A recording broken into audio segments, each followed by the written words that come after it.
El hombre que ayudó a atrapar a Luna Bomber estudió las notas de Nancy Guthrie. James Fitzgerald es uno de los perfiladores criminales más conocidos del FBI, el agente que identificó a Theodore Kaczynski como el terrorista que durante 17 años envió bombas por correo postal matando a 3 personas e hiriendo a 28. Lo que usó para identificar a Kaczynski no fue ADN, no fue una cámara, fue el lenguaje, fue el análisis de cómo escribía, qué palabras elegía, qué estructura tenía su pensamiento cuando lo ponía en palabras. Y cuando el FBI necesitó a alguien para hacer lo mismo con el sospechoso de Nancy Guthrie, Fitzgerald se puso a trabajar. Lo que encontró, junto con su colega el ex agente Raymond Carr, fue un perfil que nadie ha publicado oficialmente, pero que describe al sospechoso de maneras que van mucho más allá de una estatura y una mochila negra. Describe cómo se está comportando ahora mismo, y dice que quien lo conoce debería poder notarlo.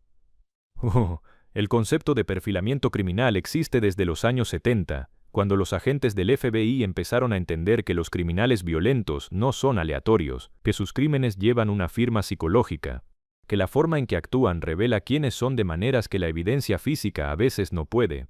El perfilador no adivina, analiza la escena del crimen, el método, el objetivo, las comunicaciones y construye un retrato probabilístico del tipo de persona que encajaría con todo eso. No dice el nombre, no señala a una persona específica, pero reduce el universo de posibilidades de millones a cientos. Y en casos donde las pistas físicas son escasas, ese retrato puede ser la diferencia entre investigar en la dirección correcta o desperdiciar meses mirando en la dirección equivocada. El perfil que Fitzgerald y Carr construyeron para el sospechoso de Nancy Guthrie incluye algo que va más allá de lo que la cámara mostró. Dijeron que el sujeto tiene un comportamiento que ellos llaman impulsado por la fantasía, que antes de cometer el crimen probablemente investigó en línea sobre cómo hacerlo, que hizo pruebas en la ruta antes de la noche del 1 de febrero, que estudió la casa, los horarios, las cámaras, que la operación de esa madrugada no fue su primer intento mental, fue el resultado de días o semanas de planificación imaginaria que finalmente se materializó. Y eso dice algo sobre quién es esta persona. No es alguien que actuó por impulso esa noche.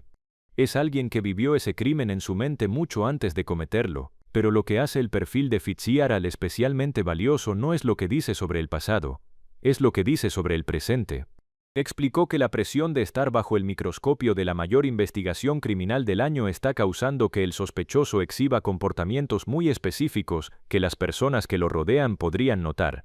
Habló de tensión mental visible, de alteraciones en el sueño, de posible abuso de sustancias como mecanismo para manejar la presión de lo que hizo, y de un comportamiento que los perfiladores llaman sobreexplicar la propia ubicación, es decir, alguien que, sin que nadie le pregunte, empieza a dar detalles innecesariamente precisos sobre dónde estuvo, qué hizo, con quién habló, la noche del 1 de febrero, como si estuviera construyendo una coartada de manera preventiva, adelantándose a preguntas que nadie le ha hecho todavía. Este tipo de comportamiento tiene precedentes históricos bien documentados. Dennis Rader, conocido como el asesino BTK, asesinó a 10 personas en Kansas entre 1974 y 1991. Pasó 3 décadas sin ser capturado, pero durante esos años, las personas que lo conocían notaron cosas, cambios en su humor después de ciertos eventos, periodos de nerviosismo que no correspondían a ninguna razón visible, una necesidad de hablar de los crímenes cuando salían en las noticias, de opinar, de estar presente en las conversaciones sobre algo que solo él sabía de primera mano. Rader fue finalmente capturado en 2005 por un error tecnológico que cometió al enviar un mensaje a la policía en un disquete, pero sus vecinos, sus conocidos, su familia, todos tenían piezas del rompecabezas que nunca conectaron. La lección del BTK es exactamente lo que el perfil de Fitzgerald está transmitiendo sobre el caso de Nancy Guthrie. La persona que hizo esto no vive en una burbuja invisible.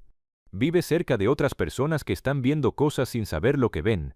La ex agente del FBI Maureen O'Connell dio un paso más allá. No solo habló del perfil que Fitzgerald construyó de manera informal, exigió públicamente que el FBI publicara un perfil oficial del sospechoso. Dijo que el FBI tiene información sobre este perpetrador que podría articularse cuidadosamente en un perfil para ayudar a la gente a enfocarse. Preguntó por qué no lo estaban haciendo, señalando que el FBI lo hace para cientos de casos. Su argumento fue directo. Los investigadores van a saber cuántos juegos de huellas encontraron dentro de la casa, van a saber cosas que no están contando, van a poder juntar todo eso y publicar un perfil que refleje lo que saben sin revelar los secretos que protegen la investigación. Esa ausencia de un perfil oficial publicado es uno de los aspectos más discutidos del caso por parte de los expertos. En casos como el del asesino Zodiac, cuya identidad nunca fue confirmada en vida, la falta de un perfil público fue señalada como uno de los factores que permitió que el caso permaneciera sin resolver. En el caso del asesino del estado del Golden, que durante décadas eludió a la policía de California, sí existía un perfil detallado construido por el detective Paul Holes. Ese perfil, que describía con precisión las características psicológicas y físicas del asesino, llevó a investigadores a enfocar sus recursos de manera más efectiva cuando la genealogía genética finalmente dio el nombre de Joseph James DeAngelo. El perfil existía. La herramienta correcta tardó en llegar, pero cuando llegó, el perfil fue lo que guió la confirmación. Si el FBI publicara un perfil oficial del sospechoso de Nancy Guthrie, ¿qué diría ese perfil? Es una pregunta que varios ex agentes han intentado responder públicamente. El sujeto es hombre, de unos 40 años aproximadamente según algunas estimaciones basadas en su complexión y movimientos. No tiene antecedentes criminales conocidos, lo que explica la ausencia en la base de datos de ADN. Planeó el crimen con suficiente anticipación para conocer el vecindario y las cámaras, pero con suficientes lagunas para evidenciar falta de experiencia real. Tiene acceso a un vehículo, conoce el área de Tucson, probablemente trabaja en algo que le da acceso a horarios o rutinas de personas vulnerables, y ahora mismo 6 meses después, vive con el peso de lo que hizo, que según Fitzgerald se manifiesta de maneras que las personas a su alrededor podrían observar si saben qué buscar. Esa es la invitación que el perfilamiento criminal le hace al público. No dice, busca a un hombre con una máscara. Dice, busca a alguien cuyo comportamiento cambió en febrero, alguien que de repente fue más nervioso, más cuidadoso, más presente en conversaciones sobre el caso, alguien que limpió su carro o desechó objetos sin razón aparente, alguien que dormía mal o bebía más, alguien que, cuando el caso salía en las noticias, reaccionaba de una manera que no correspondía a la de un extraño sin conexión. Esas señales no prueban culpabilidad, pero son exactamente el tipo de observación que puede llevar a una llamada a la línea de pistas, y esa llamada puede ser la que cambie todo. Deja en los comentarios si conoces a alguien cuyo comportamiento cambió de manera notable alrededor de principios de febrero y que te ha resultado difícil de explicar. No estás acusando a nadie, estás observando. Y a veces, observar con los ojos correctos es exactamente lo que resuelve un caso que todos los laboratorios del mundo no pudieron resolver solos. El caso del Unabomber es especialmente relevante aquí porque muestra exactamente cómo el análisis del lenguaje y del comportamiento puede resolver lo que la evidencia física no pudo. Durante 17 años, Kaczynski envió bombas sin ser identificado. El FBI sabía que era inteligente, que tenía conocimientos técnicos, que vivía de manera aislada, pero ese perfil no fue suficiente para encontrarlo. Lo que finalmente lo delató fue su propio lenguaje. Cuando publicó su manifiesto exigiendo que fuera impreso en grandes periódicos, las personas que lo conocían lo leyeron y reconocieron la forma de pensar, el vocabulario, los argumentos. Su propio hermano, David Kaczynski, fue quien llamó al FBI después de que su esposa le señaló las similitudes entre el manifiesto y las cartas que Ted había enviado a su familia durante años. La identidad de un criminal escondida durante 17 años fue revelada por alguien que lo conocía y que supo leer las señales. El caso de Nancy Guthrie tiene ese mismo potencial. Las notas de rescate que los investigadores creen auténticas fueron escritas por alguien, tienen un estilo, tienen una voz, y en algún lugar hay alguien que conoce esa voz. Quizás es un colega, quizás es un familiar, quizás es alguien que recibió mensajes de esa misma persona sobre otros temas y que nunca conectó el lenguaje del mensajero con el lenguaje de las notas. Fitzgerald ha pedido exactamente eso, que la gente que conoce a alguien cuyo comportamiento cambió en febrero, cuyas notas o mensajes tienen un estilo similar al de las comunicaciones del caso, llame, no para acusar, para abrir una puerta. Los perfiladores criminales tienen una frase que usan cuando describen cómo funcionan los casos más difíciles. Dicen que el criminal siempre deja una firma, puede cambiar su ropa, puede cubrir su cara, puede usar guantes para no dejar huellas, pero no puede cambiar la manera en que piensa. Y la manera en que piensa se filtra en todo lo que hace, en cómo eligió a Nancy, en cómo planeó la operación, en cómo escribió las notas, en cómo se está comportando ahora mismo, 6 meses después, viviendo con lo que hizo.